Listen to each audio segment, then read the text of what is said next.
Hello everyone, welcome back to my channel, and today I'm starting a very new subject, that is pharmaceutical microbiology, on the request of my students. And the very first topic which I chose is microscope.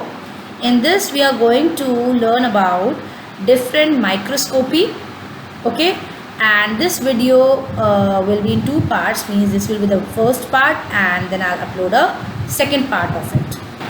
So starting the topic with the basic structure or with the basic parts of a student microscope, it consists of the lens, that is the eyepiece, then you have the objective, you have the mechanical stage, you have body tube, you have arm, base, and then focusing mechanism, coarse focusing and fine focusing.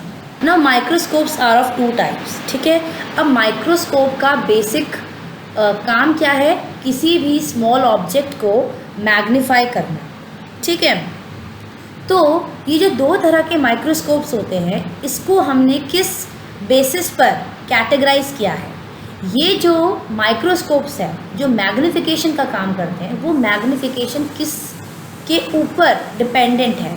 For example जो पहला type है that is light और optical microscope. ये ऐसे microscopes होते हैं जो magnification कर रहे हैं using the light waves, whereas जो आपके दूसरे टाइप के माइक्रोस्कोप्स होते हैं जैसे कि इलेक्ट्रॉन माइक्रोस्कोप्स, ये लाइट वेव्स को यूज़ नहीं करते हैं, दे यूजेस द इलेक्ट्रॉन बीम, ताकि वो इमेज को प्रोड्यूस कर सके, मैग्नीफाई कर सके, ठीक है। फिर लाइट या फिर ऑप्टिकल माइक्रोस्कोप के भी कुछ सब टाइप्स होते हैं जैसे कि bright field microscope, dark field microscope and face contrast microscope. Electron microscope की बात की जाए तो इसमें भी दो तरह के होते हैं, scanning electron microscope and transmission electron microscope. So starting with the very first type of microscope that is light और ऑप्टिकल माइक्रोस्कोप। इसके अंडर सबसे पहला माइक्रोस्कोप है आपका ब्राइट फील्ड माइक्रोस्कोपी। हमें नाम से ही पता चल रहा है, the field will be bright. इसमें क्या होता है, जो हम ब्राइट फील्ड माइक्रोस्कोप लेते हैं तो हम जो अपनी स्लाइड लेंगे, ठीक है, उस स्लाइड के ऊपर हम अपना सैंपल रखते हैं जिसमें हमें माइक्रो ऑर्गेनिजम्स को ऑब्जर्व करना है। फिर जो माइक्रोस्कोप होगा उसका एक और पार्ट होता है जो हमने देखा था, स्टेज। उस स्टेज पे अपने आप स्लाइड को रखोगे, ठीक है। फिर नीचे क्या होता है, लाइट सोर्स होती है। उस लाइट सोर्स से क्या होगा, वो लाइट सोर्स आपके सैंपल में जाएगी, फिर वहाँ सैंपल से वो आपको ऑब्जेक्टिव में जाएगी, फिर वहाँ से इमेज बनती है आपके आईपीस में। तो ब्राइट फील्ड माइक्रोस्कोप को यूज़ करने से क्या होता है कि जो सैंपल का बैकग्राउंड होगा वो बिल्कुल ब्राइट दिखेगा, लेकिन जिन माइक्रो ऑर्गेनिजम्स को हमको ऑब्जर्व करना है वो डार्कर दिखेंगे, क्योंकि वो जो लाइट सोर्स है उसको एब्जॉर्ब कर लेते हैं, और उसी एब्जॉर्बेंस के चलते वो आपको कैसे अपीयर होते हैं, डार्कर इन कलर, और उनका जो बैकग्राउंड होगा, जो उनका फील्ड होगा, दैट विल बी ब्राइटर। लेकिन इसका क्या डिसएडवांटेज है कि जो आपके ट्रांसपेरेंट माइक्रो ऑर्गेनिजम्स होंगे वो इस माइक्रोस्कोप से विजिबल नहीं होते हैं। क्यों? क्योंकि ऐसे माइक्रो ऑर्गेनिजम्स जो है वो लाइट को एब्जॉर्ब नहीं कर पाते हैं, ठीक है। तो ब्राइट बैकग्राउंड होता है और वो भी ब्राइट ही अपीयर करते हैं। तो ऐसे माइक्रो ऑर्गेनिजम्स के लिए हम क्या करते हैं, स्लाइड पे डाई डाल देते हैं, ठीक है। डाई डालने से क्या होगा कि ये माइक्रो ऑर्गेनिजम्स जो है उस डाई को एब्जॉर्ब कर लेंगे और उसकी वजह से वो लाइट को एब्जॉर्ब कर पाएंगे and then they will appear darker. तो हम इमेजिन कर सकते हैं एक ब्राइट सरफेस है, एक ब्राइट बैकग्राउंड है और उसके ऊपर ब्लैक से या डार्कर कलर के आपके माइक्रो ऑर्गेनिजम्स हैं। तो इसी तरह से ये ब्राइट फील्ड माइक्रोस्कोपी काम करती है। एक और लिमिटेशन क्या है इस माइक्रोस्कोपी की, that is resolving power. Magnification तो अच्छे से कर देता है, लेकिन रिजॉल्विंग पावर इतनी अच्छी नहीं होती है इस माइक्रो ऑर्गेनिजम्स की, माइक्रोस्कोप की। तो इसमें क्या होता है, व्हाट इज़ रिजॉल्विंग पावर, दो एडजेसेंट पॉइंट्स है फॉर एग्जांपल, ठीक है, वो मैग्नीफाई तो हो जाएंगे, लेकिन अगर रिजॉल्विंग पावर अच्छी नहीं होगी तो वो दो एडजेसेंट पॉइंट है वो आपको अलग अलग नहीं दिखेंगे, डिस्टिंक्ट नहीं दिखेंगे, ठीक है। तो ये होती है रिजॉल्विंग पावर, और इसी रिजॉल्विंग पावर के चलते क्या होगा कि आपकी इमेजेस जो है वो क्लियर नहीं दिखेगी, ठीक है। तो ब्राइट फील्ड माइक्रोस्कोपी का यही लिमिटेशन है कि रिजॉल्विंग पावर इस माइक्रोस्कोप की अच्छी नहीं होती है, जिसकी वजह से आप ज़्यादा मैग्नीफाई कर दोगे तो इमेजेस जो है वो आपको अनक्लियर या थोड़ी धुंधली सी दिखेगी। ओके, तो ब्राइट फील्ड माइक्रोस्कोपी को हम इस फिगर से समझ सकते हैं। इस माइक्रोस्कोप में एक लाइट सोर्स होता है, उस लाइट सोर्स से light passes into the condenser lenses and then condenser lens से लाइट जाती है आपकी ग्लास स्लाइड के ऊपर। ग्लास स्लाइड पे रखा हुआ है आपका सैंपल जिस पे आपको माइक्रो ऑर्गेनिजम्स या सेल्स को ऑब्जर्व करना है।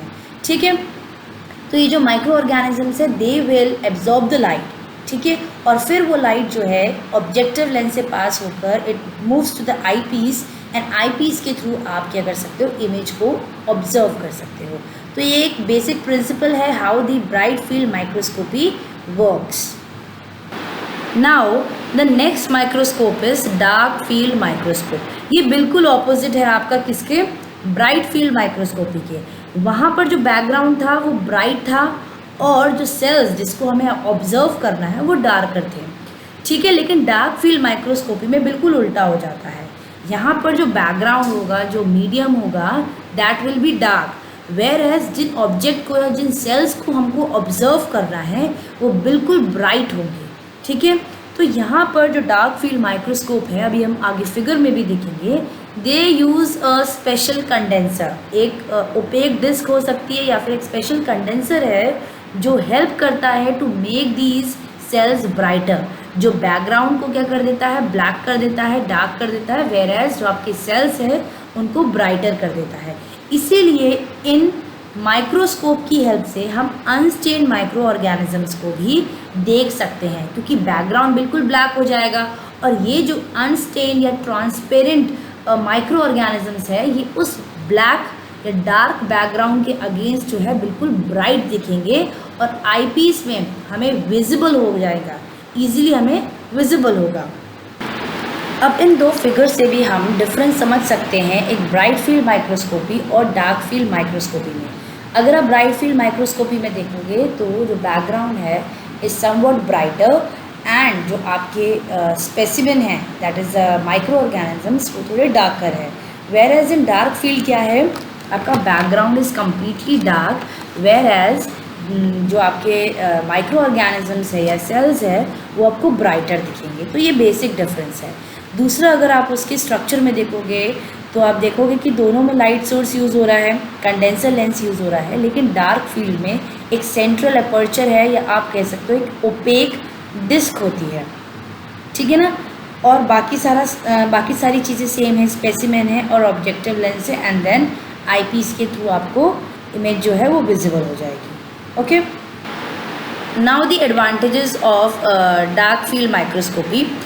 जैसे कि हमने बात की थी लिमिटेशन की, जो ब्राइट माइक्रोस्कोपी होती है उसकी लिमिटेशन थी कि रिजॉल्विंग पावर इतनी अच्छी नहीं है, लेकिन उसके कंपैरिजन में डार्क फील्ड माइक्रोस्कोपी की रिजोल्यूशन जो है दैट इज़ बेटर।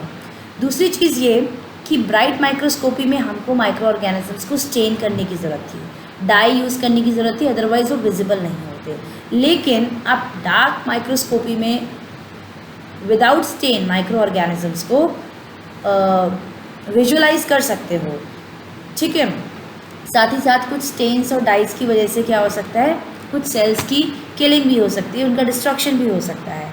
दूसरी चीज़, जिस सैंपल में हमको सेल्स को या माइक्रो ऑर्गेनिजम्स को ऑब्जर्व करना है तो हम डायरेक्टली उनको बिना कल्चर किए हुए डायरेक्टली माइक्रोस्कोप के अंडर ऑब्जर्व कर सकते हैं। सैंपल को प्रिपेयर करने की ज़रूरत नहीं पड़ती है डार्क फील्ड माइक्रोस्कोपी में। ऑल्सो डार्क फील्ड माइक्रोस्कोपी में आप एक सिंपल लाइट माइक्रोस्कोप को भी यूज़ कर सकते हो, बस आपको एक स्पेशल कंडेंसर या फिर एक ओपेक डिस्क को यूज़ करना पड़ेगा। ठीक है, तो आपका एक ब्राइट माइक्रोस्कोप या लाइट माइक्रोस्कोप जो है वो भी डार्क फील्ड माइक्रोस्कोप में कन्वर्ट हो सकता है। लिमिटेशन क्या है कि डार्क फील्ड माइक्रोस्कोपी में हमें बहुत स्ट्रॉन्ग लाइट या स्ट्रॉन्ग इल्यूमिनेशन का यूज़ करना पड़ता है, जिसकी वजह से कुछ सेल्स जो है वो डैमेज हो सकते हैं। साथ ही साथ एक और लिमिटेशन है दैट इज़ डस्ट पार्टिकल्स आ सकते हैं। ठीक है, आपके सैंपल के ऊपर डस्ट पार्टिकल्स आ सकते हैं और यही डस्ट पार्टिकल्स उस लाइट को स्कैटर कर सकते हैं और फिर जब आईपीस से आप विजुलाइज करोगे तो आपको ये सेल्स भी मींस सेल्स के साथ साथ आपको डस्ट पार्टिकल्स भी ब्राइट दिखेंगे। Now the last is phase contrast microscopy. This was first described in 1934 by a Dutch physicist named as Frits Zernike. ये जो फेस कंट्रास्ट माइक्रोस्कोप है ये आपका कन्वेंशनल लाइट माइक्रोस्कोप की तरह ही है, सारे पार्ट्स आपके उसी की तरह है, बस इसमें दो और पार्ट्स जो है वो ऐड कर दिए गए हैं, that is your annular face plate and annular diaphragm. ठीक है, आप देखोगे फेस कंट्रास्ट माइक्रोस्कोप में लाइट सोर्स होता है, फिर एनुलर डायफ्राम होगा, फिर कंडेंसर होगा, स्पेसिमेन होगा, ऑब्जेक्टिव होगा, और ऑब्जेक्टिव के बाद एक additional that is phase plate and then you have the eyepiece. Annular diaphragm, annular diaphragm वो पार्ट है माइक्रोस्कोप का जो लाइट सोर्स और कंडेंसर के बीच में लगा हुआ होता है। ठीक है, this is made up of circular disc. इस डिस्क की हेल्प से क्या होता है, जो लाइट रेज है वो आपके स्पेसिमेन में it falls. Annular face plate क्या है, ये भी एक ट्रांसपेरेंट डिस्क है, लेकिन ये आईपीस और ऑब्जेक्टिव लेंस के बीच में प्लेस्ड होती है। ठीक है, अब इस एनुलर फेस प्लेट का क्या काम है कि ये जो डिफरेंट रिफ्रैक्टिव इंडेक्सेस होती है उसको डिफ्रेंशिएट करने में काम आती है। ठीक है, रिफ्रैक्टिव इंडेक्स क्या होता है, बेसिकली हर एक मीडियम से जो लाइट ऑफ स्पीड होती है वो डिफरेंट होती है। स्पेस में लाइट की स्पीड डिफरेंट होगी, वाटर में लाइट की स्पीड डिफरेंट होगी। क्यों? क्योंकि उनके रिफ्रैक्टिव इंडेक्सेस क्या होते हैं, डिफरेंट होते हैं, और उसी रिफ्रैक्टिव इंडेक्सेस के अकॉर्डिंगली वो लाइट को एब्जॉर्ब करते हैं एंड स्कैटर करते हैं, है ना। तो ये जो एनुलर फेस प्लेट है ये इन्हीं रिफ्रैक्टिव इंडेक्सेस के जो डिफरेंसेस है उनको डिफ्रेंशिएट करने में हेल्प करती है। सो फेस कंट्रास्ट माइक्रोस्कोपी का क्या प्रिंसिपल है, इसका प्रिंसिपल ये कहता है कि जो आपका सैंपल है उसमें डिफरेंट टाइप्स ऑफ सेल्स हो सकते हैं, और उन सेल्स के अंदर डिफरेंट ऑर्गेनेलीज है, उन सब ऑर्गेनेलीज की या सेल्स की रिफ्रैक्टिव इंडेक्स जो होती है या थिकनेस जो होती है वो डिफरेंट होती है। ठीक है, तो डिफरेंट होने के कारण, थिकनेस डिफरेंट होने के कारण और रिफ्रैक्टिव इंडेक्स डिफरेंट होने के कारण क्या होता है, जो लाइट होती है उसकी स्पीड जो होती है वो वैरी कर जाती है। ठीक है, वैरी करने की वजह से क्या होता है, उनकी जो ब्राइटनेस होती है वो वैरी करती है। तो ये जो माइक्रोस्कोप है ये इसी प्रिंसिपल के ऊपर काम करता है कि जब लाइट जो है वो एक मटेरियल से दूसरे मटेरियल में पास कर रही है और इन मटेरियल्स का जो थिकनेस है, जो रिफ्रैक्टिव इंडेक्स है वो डिफरेंट है, और इसी डिफरेंस की वजह से फेज में डिफरेंस आ जाता है। ठीक है, फेज में डिफरेंस आने का कहने का मतलब है कि ब्राइटनेस जो है उसमें वेरिएशन आ जाता है, और इसी ब्राइटनेस को, ये जो ब्राइटनेस में वेरिएशन आ रहा है, इसी वेरिएशन को हम आई से हम डिटेक्ट कर सकते हैं। इसीलिए इस मेथड का या इस माइक्रोस्कोप का ये एडवांटेज है कि डिफरेंट सेल्स की स्ट्रक्चर्स के बीच में हम डिफरेंशिएट कर सकते हैं, और साथ ही साथ जो सेल्स के अंदर ऑर्गेनेलीज हैं वो भी हमें इजीली डिटेक्टेबल या विजिबल हो जाती है, और अनस्टेन्ड सेल्स जो होंगे हम उनको भी स्टडी कर सकते हैं यूजिंग दी फेस कंट्रास्ट माइक्रोस्कोप। फिगर में आप देख सकते हैं, एक तरफ ब्राइट फील्ड लिखा है और फेस कंट्रास्ट लिखा है। अगर आप दोनों में डिफरेंस देखोगे तो फेस कंट्रास्ट में आप देखिए जो सेल्स है उसके अंदर की ऑर्गेनेलीज जो है वो भी विजिबल है ना। तो यही डिफरेंस है आपका ब्राइट फील्ड और फेस कंट्रास्ट में, और फेस कंट्रास्ट में हम डिफरेंट सेल्स को भी डिफ्रेंशिएट कर सकते हैं। ठीक है, अगर इधर हम प्रिंसिपल की बात करते हैं तो देखो, पहले तो दो मेन पार्ट्स जो ऐड हो गए हैं, that is phase annulus in the condenser and the phase ring. ठीक है, तो एक फेस प्लेट है और नीचे जो है वो आपका फेस डायफ्राम है। ये दोनों प्लेस्ड होते हैं आपके फेस कंट्रास्ट माइक्रोस्कोप में, और यही हेल्प करते हैं कि जो रिफ्रैक्टिव इंडेक्स में डिफरेंसेस है उसको डिटेक्ट करने में, और तभी हमें इस तरह की जो इमेज है जो लेफ्ट हैंड साइड पे हमें दिख रही है, इस तरह की इमेज जो होती है वो हमको विजिबल होती है। So this was all about optical और लाइट माइक्रोस्कोपी, जिसके अंडर हमने ब्राइट फील्ड माइक्रोस्कोपी पढ़ा, डार्क फील्ड माइक्रोस्कोपी पढ़ा और फेस कंट्रास्ट माइक्रोस्कोपी पढ़ा। Next is the electron microscopy, जो मैं अपनी नेक्स्ट वीडियो में कवर करूँगी। So I hope you all like the video, and thank you for watching everyone.